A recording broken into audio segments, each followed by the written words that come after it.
Well, folks, we're giving away a Nintendo Switch 2 right now. You can go ahead and enter down in the pinned comment or the link in the description. So now that that's out of the way, we need to make sure that we're actually talking about Nintendo Switch 2 today, because we are. We actually have a bunch of stories tied in here, dealing with the price of the platform, the expectation of the sales, stuff we've kind of covered before, but now it's been done more in depth by a very big outlet. But setting that aside, we actually know about the potential of GameCube coming to Nintendo Switch Online, and potentially Nintendo's plans for that game that they did that whole NSO playtest for coming to Switch 2 as well, and the people behind it and all that.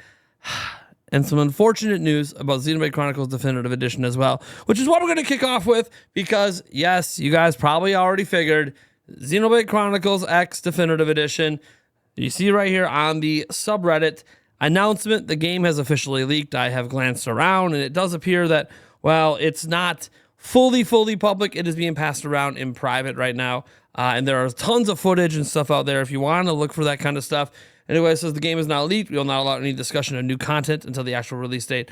And this is sort of my policy as well. When games do fully leak like this, I stop covering leaks around the game. Now, I didn't do a ton of coverage for Xenoblade Chronicles X Definitive Edition to begin with, besides like the initial announcement and the fact that there would be new content. But I do think that it's definitely interesting to think about. You know what's also interesting to think about? How about the idea of GameCube coming to Nintendo Switch Online on Nintendo Switch 2? Well, we now think this is happening thanks to a new filing with the FCC. So we have a report over here. It's been translated with Google Translate from Universal Nintendo. And it says Nintendo has recently received approval for the homologation of a new wireless controller model that is set to be released for the Nintendo Switch 2.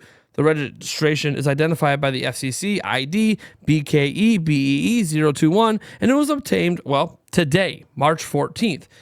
Pi Day, by the way, for those that celebrate that, highlights that the device operates in the 2.4 gigahertz band using a spread spectrum technology with an output power of approximately 4.3 milliwatts, as tested by an authorized certification body, UL Japan Inc. Additional documents such as manuals, test reports, and internal and external photographs were submitted during the certification process. However, some of these files are temporarily under seal, with their release scheduled for September 2025, which is common in regulatory process involving sensitive information. Now, also might be roughly the release date of GameCube NSO. One potential indication is that it is a GameCube controller that should be released for the Nintendo Switch 2, since the code BEE refers precisely to the specific hardware line for that device. Other aspects of this approval that lean towards this path are the positioning of the regulatory body's approval label, which the image is below, also the fact that the controller does not have NFC, a feature present in the themed controllers available for the classic console apps on Nintendo Switch Online. You come down here and you can see this. The text of the label is approximately 4.5 point in height, yada, yada, yada. All right. It was already known about the production of the controller, inspired by that of the GameCube, thanks to the public data of shipments between assemblers contracted by Nintendo and the Kyoto company. But this new indication from the SEC could be a strong indication of news related to the Nintendo Switch 2. Nintendo has not officially commented on the existence of the controller, but it is speculated that it could be announced during the Nintendo Direct Nintendo Switch 2 that will be shown on April 2nd. And again, September could be one of those. That's when they're going to actually bring GameCube to the NSO. That's when they're going to launch it. That could be why some of the images and everything are locked down until then. But yeah, look, guys, GameCube and NSO has been something a lot of people have wanted for a long time. Even with all of the reports and the remasters and all of that, it's still just, it's floating out there as something that a lot of people care about. And so I wanted to make sure that we brought this up, because this is the big evidence we have directly from Nintendo that GameCube is indeed coming to NSO. And guys, this is a wireless GameCube controller. That alone is exciting. Now, I did mention that a rather big outlet put together a bunch of stuff from analysts dealing with the price point and the sales expectations. And look, the title of this video is heavily based on this article, because this article is saying, how do we even say this? Nintendo Switch 2 is going to be the fastest selling console of all time. All right, let's go ahead and just dive in. Bloomberg here. So Nintendo Switch 2 is set for gaming's biggest ever launch, even at $400+. So investors are betting on the Nintendo company delivering the biggest launch in gaming history with the Switch 2, and analysts see it selling rapidly even with a higher price than its predecessor. The Kyoto-based company is carrying the hopes and expectations of countless fans and traders who this year bid up to Tokyo traded shares, an all-time high despite slumping sales on its aging Switch platform. All right, let's get down to the quotes. All right, so it says they will sell boatloads of Switch 2 in the first months in particular, almost regardless of the price, said Tokyo-based industry watcher Sirkin Toto. We expect a great software lineup in year one, from new Mario Kart and 3D Mario after 8 years to Pokemon Legends ZA and Metroid Prime 4. There will also be third-party support from day one, most probably including blockbusters like Call of Duty. And you can see Nintendo shares are peaking right now, hitting an all-time high in 2025. Now, Toto is among a group of market observers who anticipate a price hike of $100 or more over the original Switch's $299. That includes Yizha Zhe of UBS and Robin Zhu of Stanford C. Bernstein. Zhu expects Nintendo to release the console in June with first-day inventory of 6 to 8 million. This is first day. That suggests that if early sales go as planned, the new console will mark the biggest console launch ever. Recent success, like the original Switch, are far below what Nintendo's preparing. The Switch sold 2.7 million units in its first month, while Sony Group's two most recent PlayStation launches each sold 4.5 million units in their debut quarter. A Nintendo spokesperson declined to comment. Now, the Switch 2 will benefit from a vast library of compatible Switch games already on the market, plus a collection of marquee franchises release time to coincide with the new launch. Still, its higher price will put it into more direct competition with Sony and Xbox maker Microsoft Corporation. Tokyo-based Sony surpassed expectations with its earnings over the holiday quarter thanks to the popularity of this PlayStation 5, really the PlayStation 5 Pro, which is also expanding its library of compelling games. Nintendo will air an online presentation. We know all about that. Likely to have an 8-inch screen. We'll get down to the quotes here. The original Switch's NVIDIA chip is estimated to cost $80 per unit, while the Switch 2's chip is likely to be in the $130 to $150 range. Toyo Securities analyst Hideki Yasuda said, I wouldn't be surprised if Nintendo goes ahead with $499. Now, opinions differ on the impact of any potential U.S. tariffs coming this year. Toto cautions that they could hike the Switch 2's price higher, and Nintendo shares gave up some of their gains in March due to fears of how duties might affect margins. But the Switch 2 will be assembled in Vietnam, a major U.S. trading partner, as well as China, and Toyo Yasuda sees that diversified manufacturing footprint helping to lower the risk for Nintendo. Nintendo also, just beyond all this, Furukawa mentioned they're actually manufacturing in 4 different countries altogether, so not just Vietnam and China. Anyways, looking at this, the company will largely gauge the consumer reaction to its April event before guiding investors on its business outlook. Its president, Shintaro Furukawa, said last month that he needs to consider the price range that consumers expect for Nintendo products when deciding on the Switch 2. Macquarie Capital analyst Hiroshi Yamashina, who forecasts the Switch 2's price to be between $399 and $499, sees sales of 20 million units in its first year on the market. The company has been testing the waters for increasing pricings and fights inflating costs of electronic components and software development. It's phasing out some of the official programs that allow consumers to buy discounted games, yada, yada, yada, yada, yada. So, yeah, obviously the analysts are expecting really, really big things, no matter what Nintendo prices it at, so long as we're not going past certain parameters out there. Now, if you guys recall, Nintendo did a playtest last summer. Can't show you any footage of it because Nintendo still strikes down that stuff. For some reason, they thought they could run a public playtest. Well, kind of public. Invite the public in and footage wouldn't get out. But anyways, yeah, a patent has come out about it now that reveals something interesting that now makes people think this could be a real game and could be coming out on Switch 2. So the Nintendo patent reveals former Splatoon directors at helm of the playtest game. So Nintendo released a secretive playtest game last year to a select number of people who applied to playtest the unnamed title. As you would expect, video footage leaked immediately of the game, which seemed to be a mix of Minecraft and Roblox. A newly published patent reveals a little more about the game and names Yasuka Amano, Tsupasa Saguchi, Masaki Wada, and Shinyo Yana as the game's inventors. To those not in the know, Yasuka Amano, Tetsuya Sakaguchi directed the first Splatoon video game for the ill-fated Wii U, while Sakaguchi then went on to work on the creative Nintendo Labo project. It's important to note that a lot of these people, not all of them, but a lot of them haven't really been credited in games since 2018's DLC. So they could have been working on this game for a long time. Now you guys might want to see the actual patent. So of course we got that here ready for you guys. This is the actual patent. I was already looking at it myself.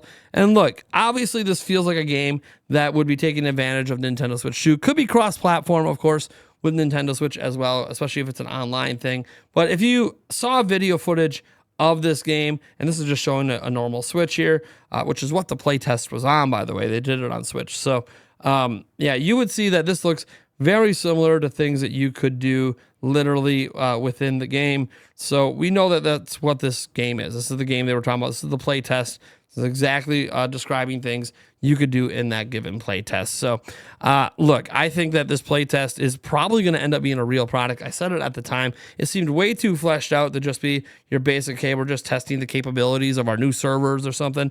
No, it really felt like they were obviously working on something here. And I do think it's going to be on Switch 2, but still probably going to also be on, well, the Nintendo Switch itself. Now, you guys know that I talked about this May 15th date, and it's been something going around. Andres Research talked about it, and yes, Thunderstash Gaming has talked about it on the Nintendo Byte podcast, but he went ahead and put together this giant post that I feel like does a way better job than I ever did to explain why May 15th feels like the day. Now remember, this is still speculation, it's still a guess, but it's based on actual information out there and logic. So I want to read his post to you guys. I'm not going to comment much on it because I've already talked about this stuff, but the way he puts it is so good that, look, Thunderstash Gaming, shout out to him. You should go check out his channel. He does a lot of game and game product reviews. All right, Thunderstash Gaming. The more pieces we put together, the clearer the picture becomes. May 15th is shaping up to be the perfect launch date for the Nintendo Switch 2. And the best part, this isn't just speculation. It is speculation, but there's stuff to go with it, right? No insider sources, no leaks, just logic, patterns, and solid research from the community. Let's break it all down. I've been saying this for months on the Nintendo Byte podcast. I believe Nintendo would be wise to go for a much shorter gap between their full reveal and launch. Just look at the iPhone 16. Apple unveiled it on September 9th, 2024, and had it in consumers' hands by September 20th. We live in an instant gratification society where people want things now, not months later. Nintendo already confirmed months in advance the date for the major Switch 2 Direct on April 2nd. So why wait months again to launch the Switch 2? They need to strike while the hype is at the peak. Now, here comes the evidence. Doom, The Dark Ages, drops on May 15th, and history tells us there's a strong chance it could be a Switch 2 launch title. Nintendo platforms have a long history with Doom, from the Red cartridge on SNES to Doom 64 and even Doom Eternal on Switch. Every major Doom release is currently available on Nintendo Switch, and I've said it many times before on the podcast. I expect Microsoft to be Nintendo's biggest third-party publisher on Switch 2. Now, the Switch 2 Experience event timing and strategic break.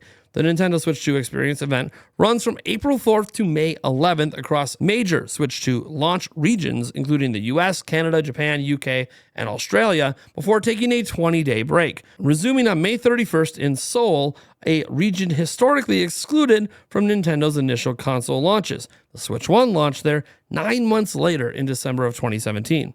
This gap strongly suggests Nintendo is using this time to launch Switch 2, as there's no reason to halt momentum unless it's for a major event. Next, the LEGO Mario Kart is releasing on May 15th, but here's the kicker. LEGO almost always launches their big collaborative sets, be it with Nintendo or any other collaboration, at the beginning of the month and on a weekend. Yet, this one is dropping midweek on Thursday, May 15th. According to Andres Restart, shout out to him, another friend of the channel, Research, excellent work. This breaks LEGO's traditional pattern. And when LEGO deviates from a pattern, it's usually for a strategic reason. Some have argued that Nintendo wouldn't release LEGO Mario Kart on the same day as Switch 2 because it would kill people's wallets. But let's be real. Nintendo knows it's going to sell out regardless. The key here is that May 15th is an exclusive launch through Lego.com. Retailers like Amazon and Target won't have it until July 1st. Why fragment the release date for a LEGO product unless it's tied to a major event? It's all part of the strategy. Now, Nintendo San Francisco opens May 15th, and launching Switch 2 the same day isn't a coincidence. It's strategic, in my opinion. People underestimate how much strategy goes into picking a grand opening date. Aligning Nintendo's first Western store, which West Coast here, with its biggest product launch in years, guarantees headlines, maximizes hype, and drives foot traffic. A soft opening, unadvertised opening 1 to 2 weeks before to ensure the staff is set up for success seems likely, making May 15th look even more locked in. Now, massive Switch 2 shipments spotted. A recent report from Necrolipe, based on data surveyed by FamiBoards user LIC, reveals that in January 2025, Nintendo's contracted assembly plant in Vietnam, aka the Hoseidon Corporation, exported around 383,000 complete Switch 2 units exclusively to North America, US, and Canada. This confirms that mass production is well underway, adding even more weight to the growing evidence for a May 15th launch. And remember, this is just from one of Nintendo's manufacturing plants. They have multiple facilities, meaning the actual number of completed units could be significantly higher.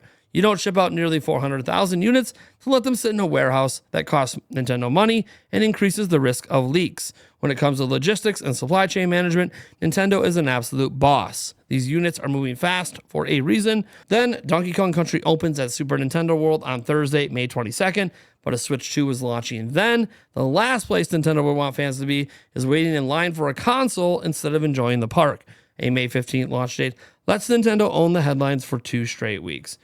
Of course, that only applies to one specific region where that park is opening, but just for headline reasons, I suppose. Strategic timing for maximum impact. A May 15th launch is far more effective than releasing during Memorial Day weekend.